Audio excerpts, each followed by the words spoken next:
All across the known universe, innocent voices cry out for the Masters of Lore!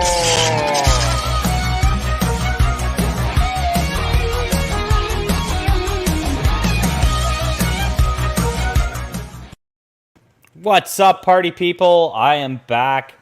John Delarose here with my good friends Chuck Dixon and Mike Barron. Probably the greatest writers of all time. Should we go there? Well, one of us is. It's Mike.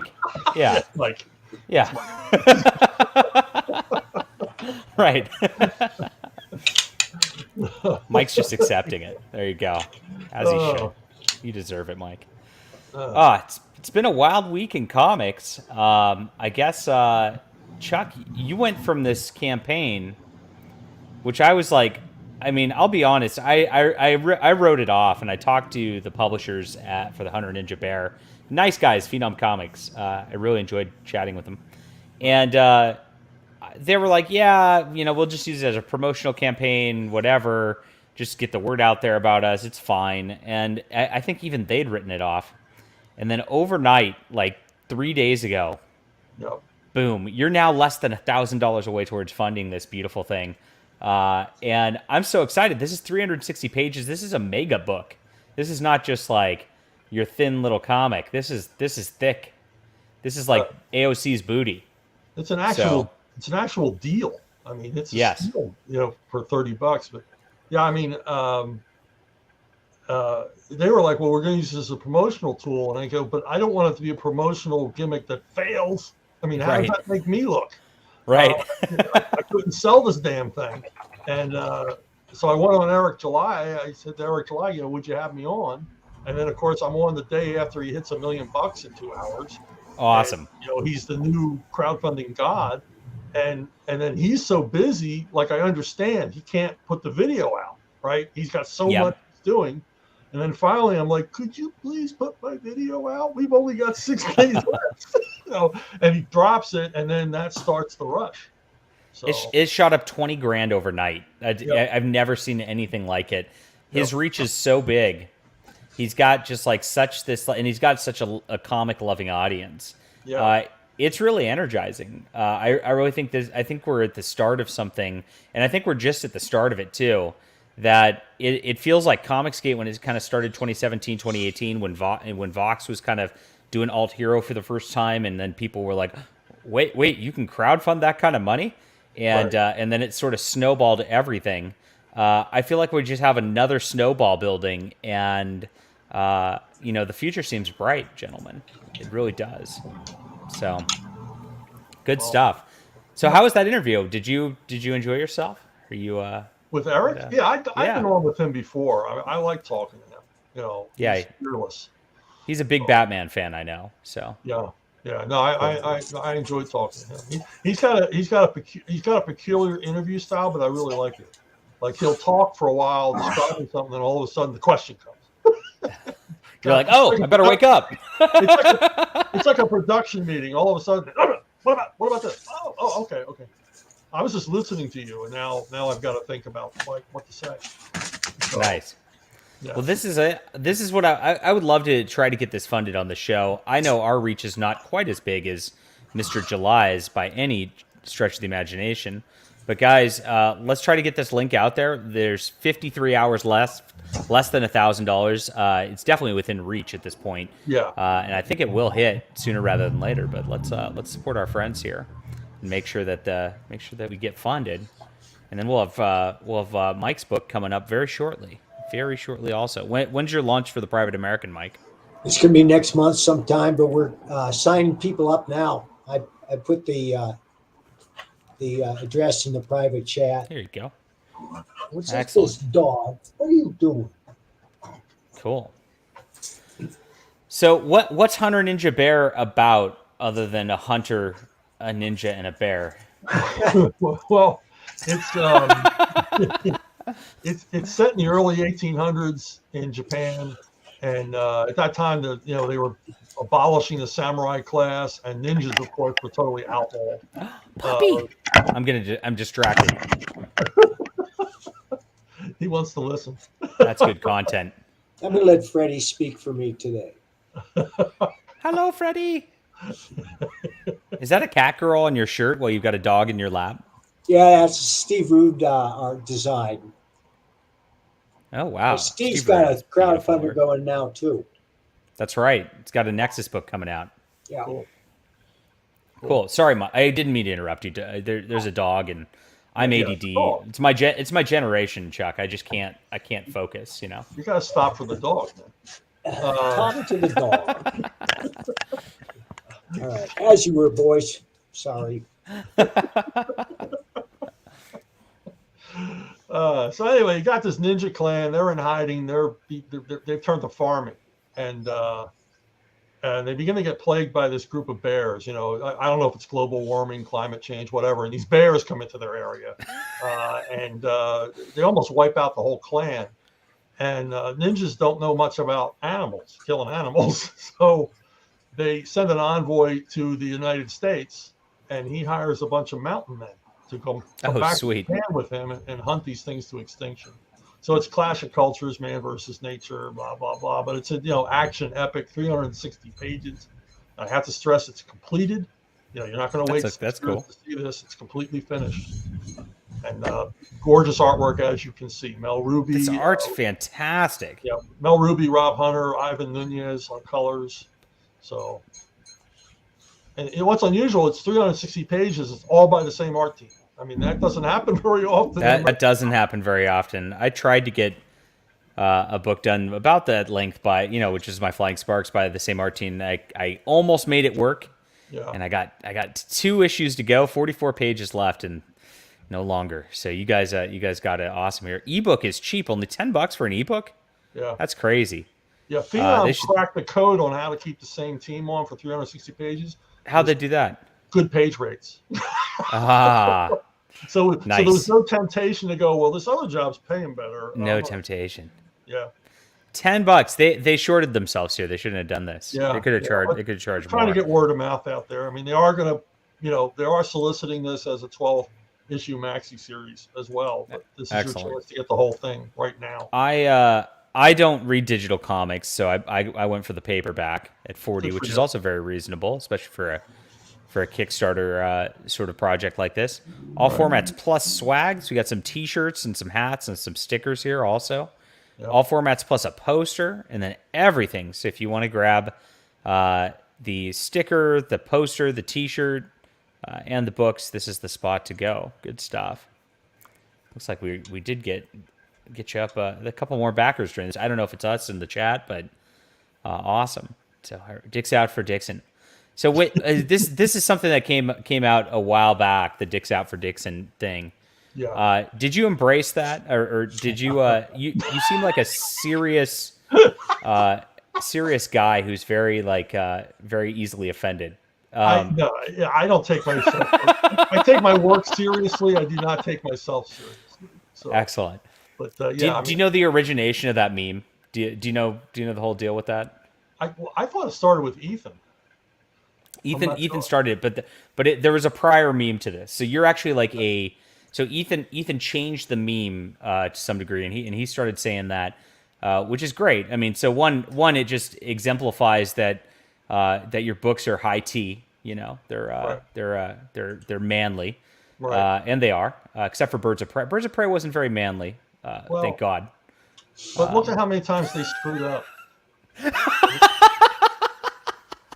The theme, I very rarely have themes to my work, but the theme of Birds of Prey was always unintended consequences. They were always on the wrong side of every fight. If you go back and read the series with that in mind, you'll see what I was doing. That's interesting. So you were subverting the strong female lead even back then? Yeah, they were still strong female leads, but they weren't always right. They were not Mary Sue's by any stretch. They weren't. I liked it. They came across as real women, and I think that's again just like why I liked those books back in the day. No. I really liked Barbara as Oracle better than Batgirl, and I thought that was a neat evolution. Yeah. And I understand. I don't really understand their decision to push back to the iconic in that situation. It's like you had an interesting development. You always say differently able. They try to push all this stuff all the time, and Right. then when it came down to it, the one character they had that like really exemplified like a character you could look up to as a disabled person, they just yanked it off the screen. Yep. So very bizarre. Yep. But that's DC for you. Yeah, see all the way down the line. William F., thank you for the $2. Just backed. Love your work, guys. Well, thank you. And thank you for supporting our Thank you work. so We much. appreciate it. The birds were not funny. Interesting. Yeah, so I don't know. I get this criticism a lot because I like to write female characters and male characters because, both exist pretty regularly in my life. So that's a thing. And I like my wife. And I like my mom. And I like my sisters too sometimes. Just sometimes though. So I just have characters in mind. Sometimes I just want to make female characters, and I get some flack for that. I'd say in our circles sometimes because I think we are focused on the pushback, and what you see a lot with mainstream media is they're actually replacing every character with female characters at this point. Even Black Panther now, they're trying to make you not be able to criticize this movie, which is about to come out, because it's a tribute to Chadwick Boseman, who's the actor who played Black Panther. Right. But now he's just being replaced by Shuri, the female character, and she's now Black Panther.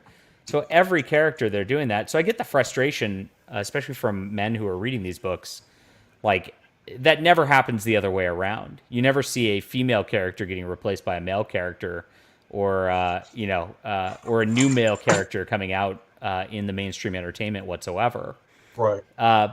But at the same time, like, so where do you draw the line when you're thinking about like new books and things like that? Do you intentionally go like, well, there's too many female characters? Do you ever think about it on that terms? Because I don't. I just write what I feel like writing that day. Well, a lot of times it's intuitive, and you're trying to appeal to an audience. And I remember when I started writing Avalon for Vox, and I came up with this cop team, and it was a man and a woman.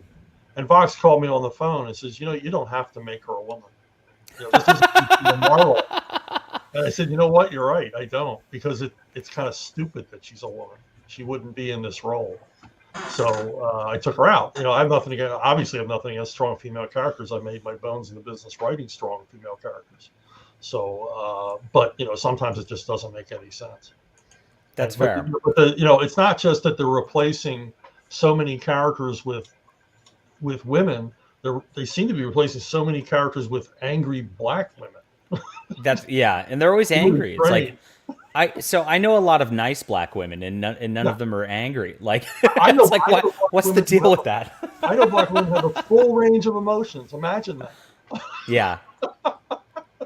Oh my gosh. Oh no, John's first comic, first page, first panel is a woman getting punched in the face. Based. What about you, Mike? Do you ever think about that when you're creating new characters or anything like that, or are you just kind of rolling along with what you're doing? Well, whatever the story demands, I just, as I've said many times before, a good writer has to be able to imagine every point of view, and I try to have a wide cast of characters in my books, whatever the story requires. And in the real world, there are men, there are women, and they appear in most of my stories. I very rarely write a story that's all men or all women. In fact, I like the 5-to-1 Stan Lee rule that Ethan keeps talking about these days. I don't know that was actually a rule, but it's pretty funny. Regardless, you mean 5 men to 1 woman? Or that's what he said. You want to present that in your comic books to have a good ratio. Samily says it's always whammon, not women, and that's interesting. You do see like every Hollywood presentation of a woman is always they told me it was going to be men who had to do this, and well, I'm going to show them, and that's my impression of a woman.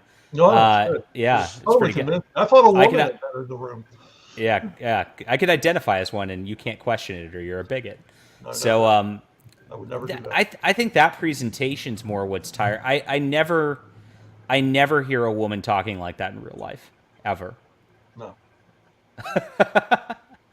So, and I mean, was it different in the set? Like, was that going on a lot in the '70s? I know there was like some feminism stuff going on in the '70s and all that. I think by the '80s, like, really nobody, like, I mean, it was not, it shouldn't even been a thing. I don't know. Historically, like, was it different? And like, did it? Well, What did weren't that you push around look in the like? 80s, John? I was like 2, so I don't really remember the '80s. The only impact of feminism I remember in the 70s was it was used as a marketing tool to sell stuff. A marketing tool to sell stuff. Interesting. Yeah. Yeah. They sold cigarettes and cars and stuff like that. You deserve this. You've come a long way, all that kind of crap. And then by the 80s, I think they had everything they wanted. Despite what they tell you, they had income parity. Yeah. I Mike will back me up on this. You were just as likely working at Marvel or DC to have a female editor as a male editor. Even in the '80s.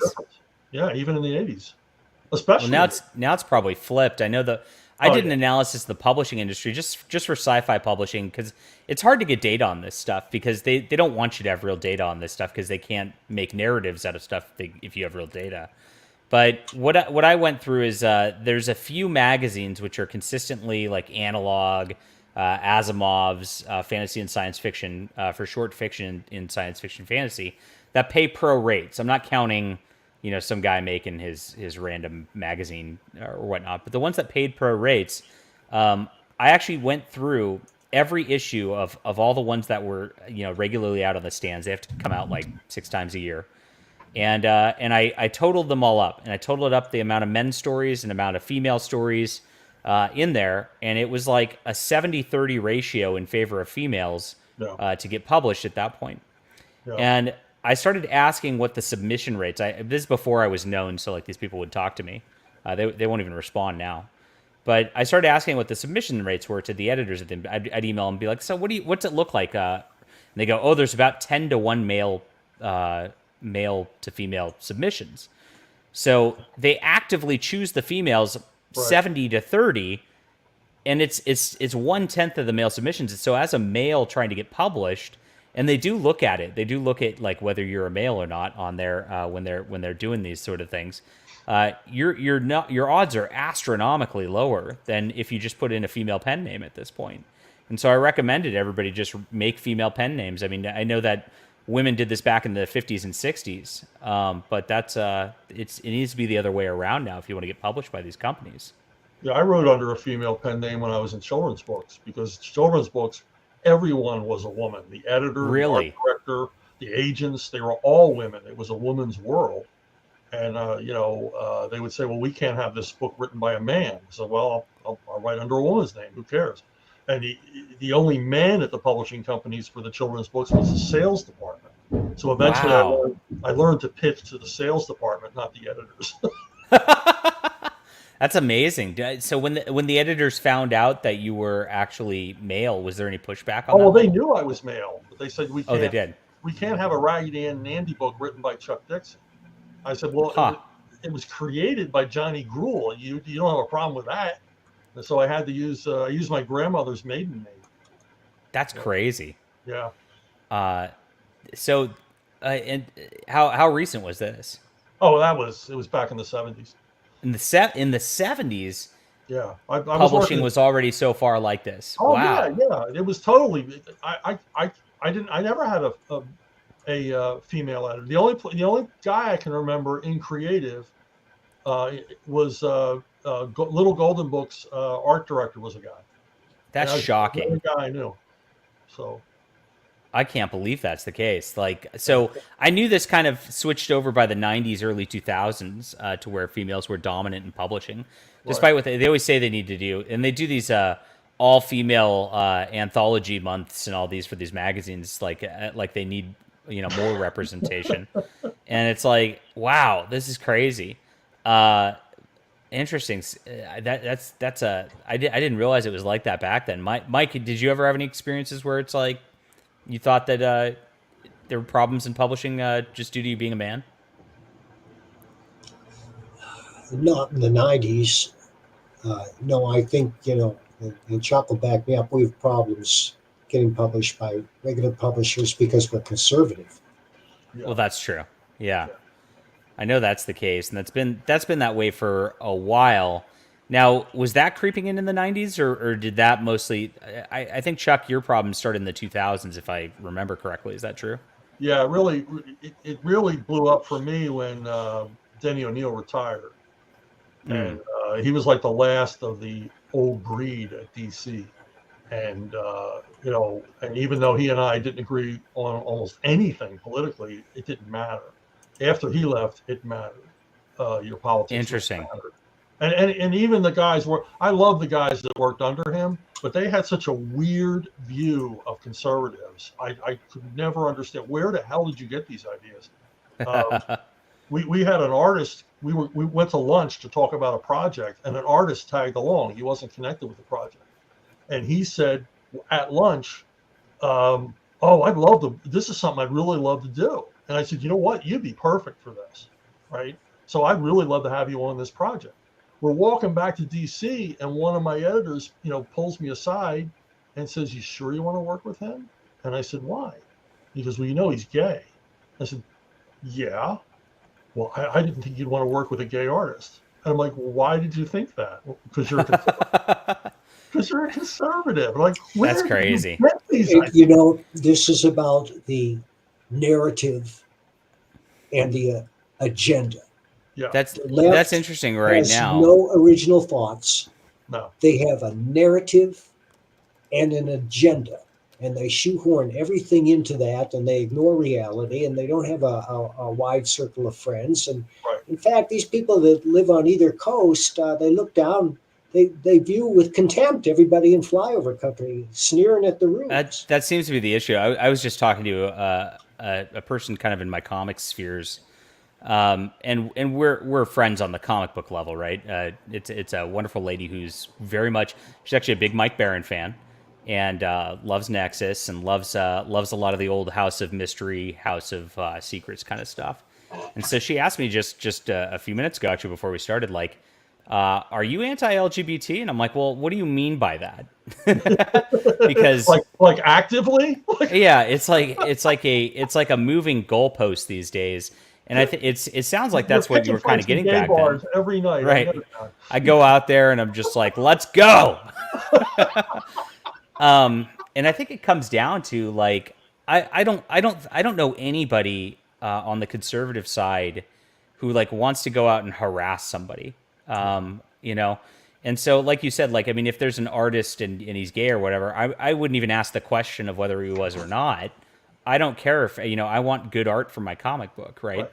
And that used to be the goalpost. That used to be where tolerance was, and you can have disagreements or whatever. But now it's like, if you're not bringing your children to the gay club, you're a bigot. Right. Well, I think that's where the line changed. Yeah. You're not celebrating. It's like, I don't want to know any of that private stuff about the people I work with. I have no curiosity. I've never DM'd either of these men about what my wife and I are doing. And that's exactly how it should be. It's like, if they DM me about that, I'd think you were a weirdo. And that's the deal. Is it seems to be like people want to air their sexual fetishes at this point, and have you clap for them for it. And that seems to be the standard these days, rather than actual, like, just leaving people alone. Which is, there's nothing wrong with leaving people alone. It's like in the 70s when some people wanted to describe their acid trip to you. And it's like, I don't want to hear about it. John, there are two types of people in the world. People who just want to be left alone, and people who won't leave them alone. Yeah. Yes. That seems to be the deal. So it's changed a lot over the last 10 years. And that's sad that you want to talk about bias and bigotry and all that. It's, the fact that you were asked that by the editor is the bigotry against you. You never said a word. And that's kind of ridiculous right there. Like, I mean, you shouldn't have to deal with that in trying to write a story for a comic book. Yeah, but that's the way it was. And I had this same editor say to me once, I don't know why I like you. And I said, it's because you know me now. You've separated me from my ideology, and Yes. you're beginning to understand, where I'm coming from. That's why you like me. Oh, Isn't that you nice? may never Like, agree politically, but I like you that. at least understand the basis of my beliefs. And that genie seems to be impossible to put back in the bottle. It seems like, I feel like the amount of people that like you can't even have those conversations with at this point, just because like, I like, well, you've experienced it. You've gotten, you even, Chuck, have gotten DMs that you shouldn't associate with me. So, Oh yeah. and You're a horrible person. not. I am a horrible person. It's true. Yeah. But and I associate with Vito, which because naked ladies are what I'm into. No, Vito, go away. But don't actually go away. But it's this whole like having to agree all the time is just kind of a nutty thing, and it was almost better, I think, when we had decentralized platforms like even the internet 15 years ago. You'd have a comic forum over here, comic, what was that? What were those boards called? The message boards. They were not a message board, but there was one. It was it wasn't IRC. It was gosh, what were those called? It was pre-Reddit. There was this whole, I don't remember. It's not forums. It's something else. There was another word, and there was another thing that was not exactly forums, but it was like, what was it? Usenet. Yes. There you go. It was Usenet. Thank you.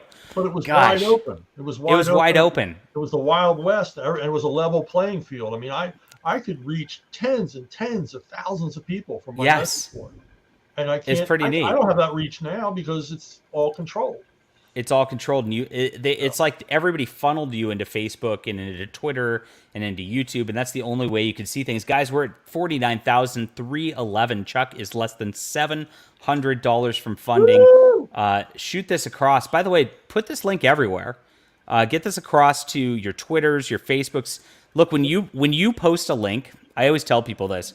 When you post a link, it is so much more impactful than like when Chuck posts a link to his own book. Because even though Chuck's maybe got a platform that's bigger than yours or whatever on Facebook, because it's him promoting his own stuff, it doesn't have the gravitas. Like you as a person just saying, I like this book, gives it that social proof. That's such a huge thing. So if you go post this across your social medias right now, I know this will get funded. We're so close for this. And you make a huge impact on everything out there. That word of mouth is the biggest, most important thing that can happen for a comic book these days. It's the only way we can make it happen. We it really is. Be able to do this all on our own. Now we need your help. It's absolutely true. And they suppress everything too. So not only did you used to just be able to organically talk about whatever on your own message board or on a Usenet message board or whatever, like just the most recent post would come up. Right. That doesn't happen on any of these platforms anymore. They only show you what they think they want you to want to see, and it's pushing you into smaller and smaller silos. I've got on Facebook at this point, which I've been down. I used to be at 3,300 friends. I don't know what's happening on Facebook. I'm now down to 3,100. I think people are quitting, but maybe 50 people see my posts out of that. It's kind of crazy, and especially if you put a link in there. If you put a link, maybe 20 people see my post. So it's gotten to the point this control is making it so difficult. And it started with them wanting you to pay for ads. Right.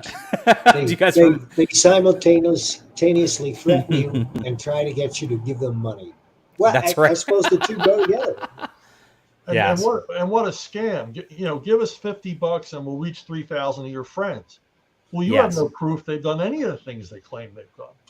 Yeah, and I know it's a lie because if I send out 50 DMs, I see the needle move. If I pay them money to reach 5,000 people, I don't see anything. Nothing. Right. Yeah, it's very interesting. Where's Smiller? Smiller's at church camp this week, so he's out. Oh, But yeah, I know. Good for him.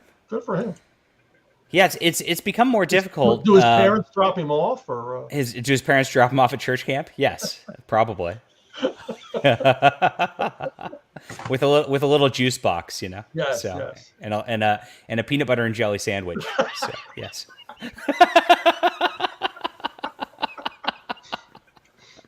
Oh gosh. I remember those days. They were great. Yeah, simpler times. But it's so difficult now. And for a second, it looked like Amazon was kind of going to be the great equalizer to all of this. And it did. It really did, Chuck.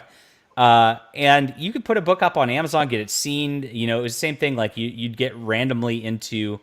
I can cuss because Smiller's not here. Not with these fine, distinguished gentlemen here. I would never cuss in front of these legends of the industry.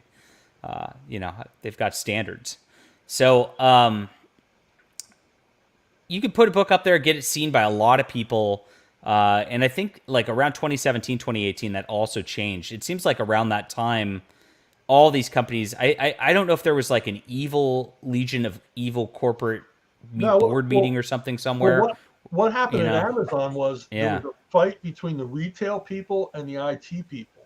And the IT people won because they said we can make more money if we push products that we make more money on. So if you want a 16 millimeter widget and you put that in the search thing, but they can make more selling you an 18 millimeter widget, that's the first thing that's going to come up. And the retail even though you type in 16 millimeter widget, which is frustrating. Now you can't find anything on Amazon. It's become a disaster. They're showing you what they want you to see, not what you asked to see. And the retail people were saying you're destroying this model, which they did. They destroyed the Amazon model. It doesn't work the way it used to. I mean, it's really sad. The tail end of the ebook gold rush. Me too. I had a $75,000 year at Amazon, and then it melted away to nothing. I did too. Same thing. It was 2017, and I had that same level of a year on Amazon. It was beautiful. Yeah. And like now it's like I've got books I'm sitting on. And I'm like, do I even upload it to Amazon? I don't even know that I care. Right. And it's because of this whole system. And they did the same thing with ads. Now the same space where they used to show, if you pay them to show, they'll show it. But the thing is, like, you really have to pay a lot per book at this point. I mean, some of these big publishers will put up just crazy advertising dollars just to eat up those spaces, so you don't get seen. And it's become a disaster. And that seems to be the main consensus all the way around, is all of these websites show you what they want you to want, not what you actually want. Right. And I was showing this on Kickstarter the other day because my campaign, do I do Facebook ads? I tried them back in 2017, 2018. They seemed to just be a disaster. Amazon ads actually can be profitable where Facebook ads can't. But it's a full-time job managing Amazon ads if you want to go that route, and then I'll be doing even less. Well, that's why my Levon books are sold through Wolfpack, and they do all of that, but even they get left behind. And I think at this point they're publishing so many books, they're making money off the aggregate, so they don't care if your book, it doesn't matter to them if your book does really well or not. So it's kind of back to me to market it. That's right. That's an interesting model, having the aggregate, though, and that's one thing I'm trying to do, like as a writer, is just have enough product out there that something will sell every day. In a lot of different genres. And I think, you're one of the most prolific guys ever in comics. I mean, that seemed to work for you to have a career out of that. Well, Mike too. Mike puts out an incredible amount. Mike's putting out books like crazy. My output is minuscule compared to yours. I don't think so. I think we should I'm busier now. I'm busier today than I ever have been in my life. Well, yeah. I thought about the other day. I see more stuff by Mike Barron now. It's like a Mike Barron golden age. So, but I think what do we got right here? Is this the new? This is the Florida Man that's in stores. You're in stores now. Awesome. Beautiful. Funniest Beautiful comic book ever. I loved it. Absolutely enjoyed it. Thank you. So good stuff, Mike. And are you gonna have So, oh, look at this. Down less than $600 from funding Chuck Dixon's new book, Hunter Ninja Bear. This is exciting stuff. Mike, are you working on a volume 2 that's going to be a crowdfund also, or is it going You to mean Florida Man? Yeah. Oh, absolutely. It's written, and I think Matt Weldon's going to illustrate it. It's twice as funny as the first one. Twice as funny. Yes. Is the third one going to be 3 times as funny? The third one is 3 times as funny. In fact, the third one is the funniest comic book script ever written. I'll send it to you. I'll send it to you, and you'll agree. That's a bold statement, but I believe it. All right. I've read some funny comic books. When you sent me the manuscript for the novel, I mean, it was pants-pissingly funny. I mean, just, my God, just amazing stuff. Oh, thank you. I'm working on the 4th Florida Man novel now. Cool. Beautiful. Pork Hunt, thank you for the $10 Australian. I appreciate it. Oh, and you got a couple of super chats. Thank you very much. Did Marvel and DC start dumping comics veterans in the early 2000s to appeal to Hollywood buyers after the bankruptcy for fear they couldn't control their opinions? Part 2 of the comment. And thank you again, my friend, for another $10 Australian. My reason for asking is the forums were participatory in the 90s, but by the early 2000s, new mods suddenly came and started kicking fans from promoting older stories. Final comment next, which I'll wait for when I see this in a second. What do you think about that? Was it about? Oh, and here's the final one. Comics X fans' most popular thread was Claremont's abandoned plots, and that was the thread they were the hardest on, I guess, in terms of moderating people away. Wow. So do you think it had to do with that? My opinion on the comic industry, and I'm an outsider just looking at it. You guys can tell me if this rings true. Is that what happens is, like, as you get more established and as you get older and as you become better and as you get a bigger fan base and as you know what you're doing more, you command a higher rate. And because you're commanding a higher rate, they'll just go to some random newbie who wants to write Batman instead, because he's gonna do his job for 10 times less than you will. And they're just going to sell it because it's Batman. They don't even care about the story one way or another. Is that right? There may be some truth to that, especially with artists. Yeah. You see the rise of use of foreign artists because the dollar goes a lot further in Brazil, right, or Singapore, than it does here. But as far as my experience, I fell out of the comic industry through nobody's fault but my own. I didn't understand how to maintain a career. And, there were 10 years there that I couldn't get any work whatsoever, and I had to take any job I could, including janitorial, unloading automobile bumpers, packaging mouse pads, because I had a wife who was ill and we had to pay for her medical expenses. But time passed, and I decided to try to write a novel again. And when I came back to it, I saw everything clearly, and it was just like a revelation to me. It took 30 years to learn how to write a novel because I'm a slow learner, but when I get it, I get it. So you actually quit writing for a while, like completely? You just kind of dropped out? Pretty much. Yeah, wow. Pretty much. I made notes, but I didn't have time for that. I had to support my wife, who was, she was ill, and she's the reason I'm in Colorado. She said, we have to move or I'm going to die. No. So we moved out here in 2003, and 2006, she died from an overdose of Oxycontin and vodka. Oh, gosh, I'm sorry. Yeah, well, thank you. Well, it was all for the best. I don't understand this because of that experience and things that happened to me then, when I came back to writing, I felt that I had achieved a new level of writing. And that's one thing that keeps me going and makes me happy now, is that I think I'm a better writer than I have been before. I think every time I sit down to write, I'm better than I was the day before. I like that. It's excellent. Practice does make perfect. That is exactly how it goes, 100%. And if you've written 100 comics, you're going to be way better than your first comic. And if you've written 1,000 comics, you're going to be way better than your 100th comic. It's pretty simple process in that regard. But it's criminal because of all the truly crappy writers in comics. And here's Mike Barron with no work. I mean, it's insane. I know. They chase away good writers. All my favorite writers, they chased away. There's nobody out there really doing anything interesting in the mainstream.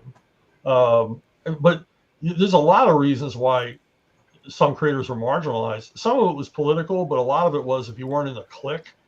I mean, I always got the idea because I didn't like the same music they liked at Marvel. I wasn't, in the clique. And, wow. And and then basically Marvel and DC became the same company because both companies were being run by guys who hung out at the same comic shop in Brooklyn when they were teenagers. So there was nowhere to go. There was no difference between the two.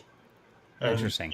And it's and to say it's because of the politics or belief entirely dealing with Hollywood, no, because at the same time Marvel branded me as a homophobe, they were doing adaptations of Orson Scott Card's novels, and it's like that guy is a homophobe. Well, they branded him pretty badly. But they soon after. Orson Scott Card, that's a reflection of his Mormon religion. I understand. Yeah, that, I don't know if you about read that. his blogs and stuff, he goes at it pretty hard. I never did. Yeah, he did go at it pretty hard. He's pretty based. I gotta say, I like Orson Scott Card. But but I never said anything like the stuff that he would say. And, and I realize he's out, but he's out after he got a movie deal and a whole bunch of comics published. Yeah. And they knew about it, but it didn't matter. I remember when he was getting canceled writing Superman.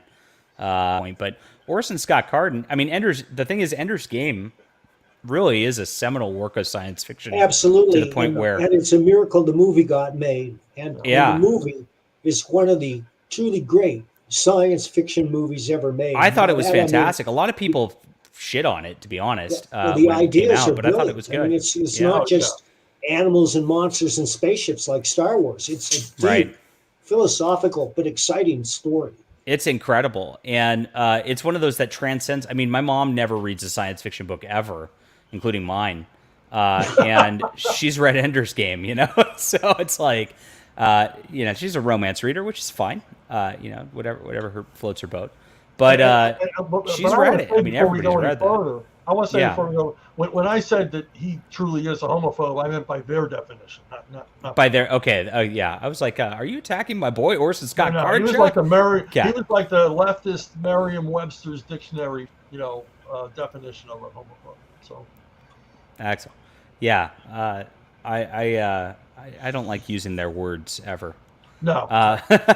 Paladin Dragoon Rider. I'm sorry I used their words. You're forgiven. You're forgiven. And you too can be forgiven, homosexuals, if you accept the love of Jesus Christ. No, let's not. Sorry, don't do that. If you go now, the Hunter Ninja Bear. You're right. Paladin Dragoon Rider, thank you for that. We're joking, people. Thank you. Jokes are okay. It's okay. Thank you for the $5. Are they okay? That's another discussion. Back the book. Good luck, Mr. Dixon. I hope mine does just as well. Awesome. Me too. Thank you. Cool. And Paladin Dragoon Rider, thank you for another 2. It feels now that they are devaluing the IPs. That's an interesting concept. I don't know that they're attempting to devalue the IPs like intentionally. I think they've gone so far. There's just people who don't know how to write or edit or do anything on these projects and don't care about them in the comic book sphere itself, because really the companies only care about the movies, because that's where whether a Superman book sells or not doesn't matter. If Superman makes $1 billion in a movie, that comic book's going to make $10,000 for them or something at the end of the day, $20,000. They don't care if it makes anything. If it makes that. So they're just using them as IP placeholders at this point. And I actually did want to talk about this because we had Heather Antos, our good friend, was making a tweet kind of about this sort of thing. Gosh, I had another interesting subject before, but we've kind of passed the males and science fiction publishing. But Heather Antos said this morning, our good friend. She said, I know Star Wars and Star Trek are your job and all, but do you actually like them? A question I was asked multiple times this weekend. Sigh. And I noticed she never answers whether she actually likes them or not. Does she ever think about why she's being asked that? No, that does because I know that I've never been asked whether I like my books or not. Like Right. it's very obvious that I love my books, and I'm sure that you gentlemen, it's very this. Have you guys have you been asked that ever? Has anybody come up to you and been like, "Do you actually like doing this?" No. No. No. She's gonna say it's because of sexism, but to me, it's because of the it's one because of how she presents herself, and if she was a guy presenting herself this way, it'd be the same. And two, it's because she really doesn't seem to put a lot of effort into the craft of what she's doing. I actually wrote an article on this because I actually read a Star Trek comic, Into Comics Interstellar Rose. Let me see if I can find the article here. You have to invest yourself in the characters you're writing. You have to. You Like do. And so she's an editor, but and that's I maybe think where I her think first like problem is. actors have to like the character they're playing. How could you play a character you despise? So I got this sort of deal right here, and I read this comic, and I'm a big Star Trek Deep Space Nine fan because I thought they did an excellent job on that. And then I used, John, do you like your books? No, I love my books. Go out and buy them now. Thank you. And does Chuck actually like comics? Uh-oh, here we go. We started Hey, the whole wait a thing in the minute. chat. You're walking on the fighting side of me now. So I started going through this and looking at this from an editorial perspective. Ignore the terribly bad art and all. Look at the terrible art. Oh my gosh, but especially the coloring jobs. But I noticed this is an editing job in a 22-page comic. One, there's a character named the Intendant with a T. There was Indendant right here, which typos happen. Not a big deal. Indendant again. And I think they actually spelled it right at the bottom of the page, but they spelled it wrong. Number two, this is Star Trek, Chuck and Mike. Do you notice something about the weaponry that's being used in Star Trek? Yeah, it's guns. Actually, firearms. Do they use guns in Star Trek? To your recollection? I'm not the biggest Star Trek authority. I've only seen a handful of episodes over the years. Yeah, well, I'll let you know. Like Captain Kirk had a phaser, a ray gun sort of setup. Yeah, when Not- they went not a back ray- in time, they would use firearms once in a while, but not. Yeah, this wasn't a back in time issue. Right. So he's got a full magazine with a clip. This is not. It's like the artist. It's like the artist was not told this was Star Trek. Even the sound effects. I know. Boom, boom. Boom. So, and this is I'm very into Deep Space Nine, so you guys might not know this. So this is one issue. Keep in mind, they have this picture of the guy thinking about the characters here. The guy's from the Mirror Universe, and he's thinking about his Starfleet crew, but he never interacted. He's from the Mirror Universe. He's the bad guy. That's the Spock with the beard, if you guys remember that. So this wouldn't exist. Moreover, the book took place during season 2. Worf came over from Star Trek: The Next Generation during season 4. So there's a whole time issue with that there too. And also, in the Mirror Universe, they established in season 5 that they were stealing the plans to build their own Defiant in the Mirror Universe. So since this was in season 2, again, having a Defiant running around the Mirror Universe doesn't make sense. It didn't exist yet. So Heather clearly did not watch Star Trek before becoming the editor of Star Trek books, and did not even just do a cursory sort of timeline search on the internet to make sure things matched up here. And this to me comes, if you're the editor, I mean, you are the stopgap for this sort of thing. That's literally your job. And so to me, that's why somebody might ask whether she actually likes it at that point. I Once don't know. upon a time, you Star Trek was a tough gig. I mean, you had to practically have a doctorate in Star Trekology to write. I swear. I mean, really? IDW asked me if I wanted to write one time. I said, well, let me look at the Bible. They showed me the Bible. I'm like, oh my God, no way. I mean, I like Star Trek, but I'm not going to spend my life dedicated to it just to write a story. Oof. Wow. So I mean, and for the most part, from a lot of their writers, I mean, there's these guys. They're the Tipton brothers, David and Scott Tipton, and they do run a blog, just like that is really borderline autistically into Star Trek, and so I respect those guys. Those guys did not write this issue. I don't know who wrote this issue, but it's interesting. It seems like back in the day, I mean, you would get editors like Mark Grunwald, who just like, I mean, he was an encyclopedia of history of this sort of stuff and knew it down pat. Right. And nowadays, it seems like these editors don't even know the properties they're working on and have never even watched the show. I mean, the gun thing's pretty egregious. Well, they're on their way to bigger things. They can't be bothered with learning things about the franchises they're working on. Did you guys ever have with characters moments where you got some notes back that just like totally invalidated your story because of like some comic book history and continuity? No, I have to say, when I worked for Marvel or DC, I can barely recall any instance whatsoever of editorial interference.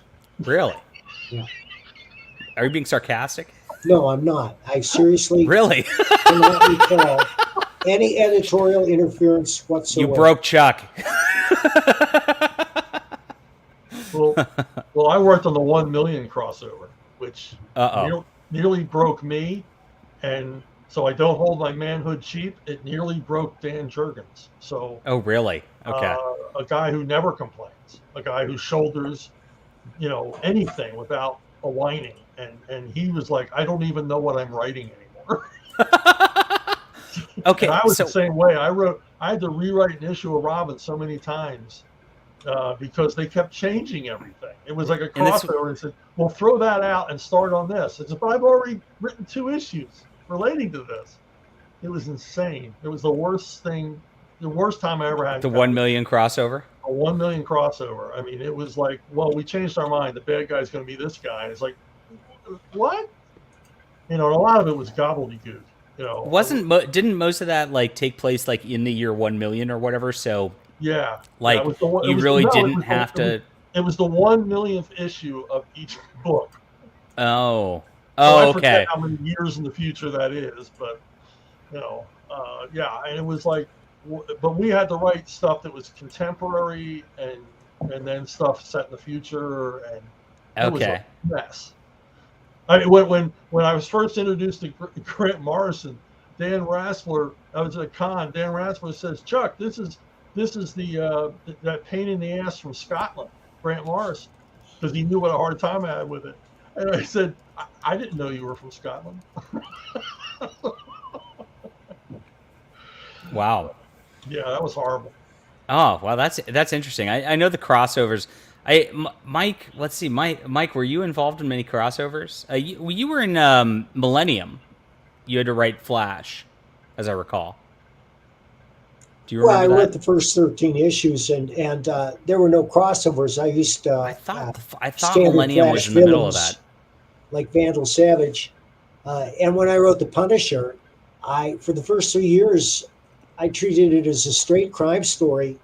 There were no superheroes, spaceships, or anything like that. I loved that about that book. It made it very unique. And the only reason I changed was because I got a new editor, and he wanted me to integrate more elements. He was a gimmick guy. He had all these gimmick covers, like the plain brown wrapper cover and the wedding cake cover. And one thing is, he had a bunch of Michael Golden covers that Mike had painted. He said, I want you to write stories about these. And I said, well, all right. I was happy to do that.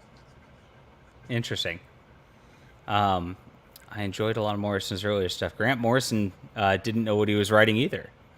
Well, it changed day to day depending on where he was, in the forest. So was that the Badger Nexus crossover was awesome. So I guess you would have just been your own editor on that one, though.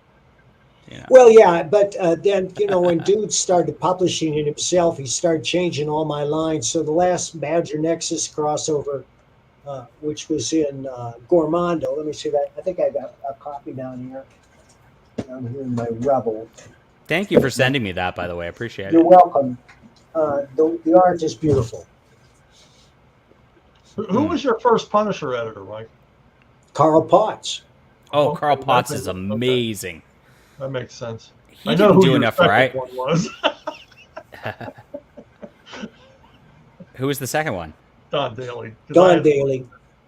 I don't know anything about Don Daly. I always said there's two kinds of editors, and then there's Don Daly. Oh, jeez. Wow, savage. Carl Potts was amazing. And I've read, like, he wrote a few issues of Punisher himself. He really didn't write enough of his own books, I thought. Like, his stuff was just, like, solid, down pat. And Well, you know, should Carl's have been a bigger working on name. This massive book about the war in the Pacific. Has he? That Bill Reinhold is illustrating. I think they've been at it for 5 or 6 years now. It's like Wow. 800 pages long or something. I don't know. I asked Bill A about comic? it. From time to- It's it's a graphic novel. Wow. Oh, It's geez. for the Naval Institute. I did a graphic novel for them, and it was completed. They never published it. It was like 6 years ago. I don't know what they do with these graphic novels. Put them in the archives. Yeah, Yes. there you go. Just the original art. And nobody ever sees it. Interesting stuff. Thanks, I guess Sam. Oh yeah, that's right. Magabats does Badger reviews on his channel, so not many people cover these indie books. Thank but, you, but Magabats. does. Send me a He's link. Yeah, I'm on Twitter at Bloody Red Baron. cool. Definitely do that. I just ordered the Nexus Archive Volume 1. Never read any of it before. Yeah, get all of those while you can. Those are starting to get out of print, and I just scooped up. I was missing 10 through 12, and I scooped those up because I started seeing those were creeping up there in price, and these hardcover books are getting to the point where it's getting absurd to try to grab them a lot of the time. So don't miss those. And actually, your Badger Archives books are super expensive too, Mike. So, Well, keep your fingers crossed because we're talking about a Mammoth Badger omnibus. oh yes, that's what we want. Good stuff. Well, I know what I'm getting one of my boys for Christmas when that comes out. I Awesome. hope it'll be ready by Christmas. Well, I'm just Speaking of saying. Mammoth From Christmas. Badger, before we go, except for not a badger, it's a bear. It's still a mammoth. Yeah. Well, maybe we'll do Hunter Ninja Badger. Hunter Ninja Badger. Yes. You know, we might do, farmer, hooker, swine. It was, Honey Badger doesn't care. Beautiful. This book's going on right now, guys, and so it's got 52 hours left as of the point where we record this. Of course, this will be up. Link will be in the description, in the chat, everything. So we want to get this over 50 grand. It is now less than $400 away. I think you're pretty firmly 100% going to fund at this point. I think we're okay because I got a few more of these to do, and yeah, we just chip away $50 here, $50 there. We'll make it. That's right, and that's how the crowdfunds work. And I know I'm so burnt out of streaming just from my last 30 days here, but it's been good. So. I was on for 5 hours yesterday straight. It's like, whoa. From one to another to another. I know the feeling. It works though. It really it is like the only thing that works consistently is doing these live streams. So thank you, audience, especially people in the chat who do check this stuff out and are loyal and doing this stuff. We can't do this without you. So we appreciate you very much. And I think that's it. Unless you guys got other announcements or anything, we got to make sure you sign up for Mike's Private American. Yeah, let me just say this. Private American is everything Captain America should be, but isn't, with a little Punisher thrown in. You're going to love it. It's all story. There's no preaching. There's no lecture. It's very exciting. Richard Bonk is illustrating it. He's doing a brilliant job. Excellent. And I saw that you've got a new Nexus book up for pre-order from Dark Horse, too. Yes, that's nice. Richard Bonk illustrated that as well. It's called Nefarious, and we're very excited about it. I'm really happy with the work Richard did. It's a great story. It's going to ship in February of 23. Yes. And then I have Kelsey Shannon signed up to do a graphic novel after that, a Nexus graphic novel that Dark Horse will also publish. But in the meantime, Kelsey is working on Triplets, which is the 60-page graphic novel I wrote for Richard Meyer. And Richard published the first issue. It was an add-on to one of his Jawbreakers. And I have copies. If people are interested, they can contact me. But when next you hear about this, we're going to crowdfund the graphic novel in its entirety, and Kelsey is working on it right now. Excellent. Yeah, I was wondering what was going to happen because it ended on a cliffhanger a little bit. So cool stuff. Well, thanks. Support our friends here. We appreciate you guys in the chat. And we'll be back next week if we can find a topic, I guess. We always find a topic, kind of. You'll find. Mike will find one for us. He's promised himself. Thank you, Mike. All right. See you guys Thanks, soon. guys. Thank you.